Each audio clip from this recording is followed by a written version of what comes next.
cette nouvelle vidéo. Aujourd'hui nous allons parler des genres classiques, mais dans un premier temps seulement de l'opéra, qui va nous prendre toute une vidéo. L'opéra, qu'est-ce que c'est? On va commencer par le définir. Alors c'est une pièce de théâtre chantée et accompagnée d'un orchestre, avec des actions scéniques, des décors et éventuellement de la danse. Les différents styles d'opéra, nous avons l'opéra buffa ou seria en Italie, nous avons l'opéra comique en France et nous avons le Singspiel en Allemagne. Commençons par l'opéra buffa. L'opéra buffa, c'est l'opéra comique italien par excellence. Il vient de la seconde moitié du XVIIIe siècle, mais il a plusieurs noms.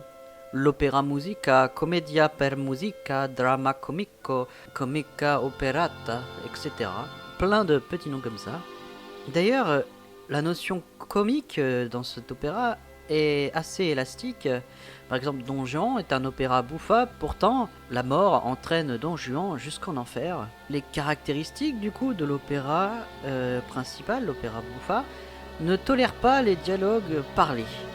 Le comique, ce qui est différent du coup de l'opéra comique ou du Singspiel. On part de la commedia dell'arte avec des personnages fantaisistes, puis va vers des persos réalistes, avec des moyens modestes, autant instrumentaux et vocaux. L'opéra le plus connu est Don Giovanni de Peziello, dont les dates sont 1740-1816.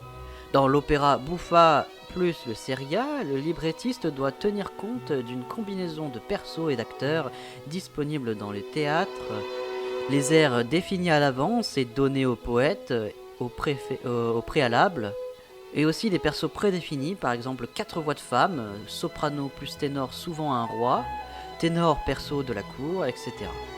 Dans l'opéra classique, à la même forme et la même structure et la même syntaxe que l'opéra baroque, c'est-à-dire une ouverture qui est égale à un prologue instrumental, une progression de l'action en fonction des airs, des chœurs, des récitatifs, des ensembles, un récitatif d'ailleurs précédé d'un air, l'air qui du coup est un étalage de la virtuosité des solistes et qui est l'expression dramatique pour l'opéra seria.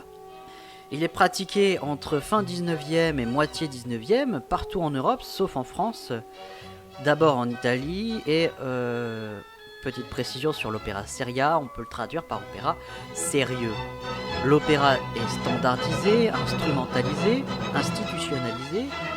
Le livret est allégorique, c'est la célébration de valeurs morales, par exemple la justice, des sentiments nobles comme l'amour. Les sujets élevés sont souvent de l'Antiquité ou mythologiques. Les destins individuels sont pathétiques ou héroïques.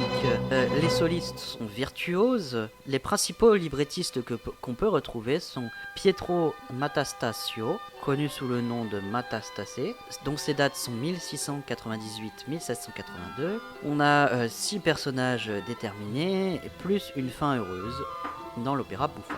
Les récitatifs sont importants car en lui se déroule l'action, le chant écrit à l'arrache, parfois improvisé sur scène, dit secco qu'on appelle ça, accompagné par un clavecin ou un violoncelle. Les airs sont ceux qui comptent le plus d'un point de vue musical. La scène est construite, toutes les scènes sont construites de la même façon, un dialogue est égal à un récitatif, suivi de l'expression de sentiments par un air. Les récitatifs au secco respectaient des règles précises connues des poètes. Mastasio a inventé ces récitatifs au clavecin. Le récitatif est plutôt mobile sur le plan tonal et fait une jonction entre deux airs. Un air fait partie conclusive de chaque scène.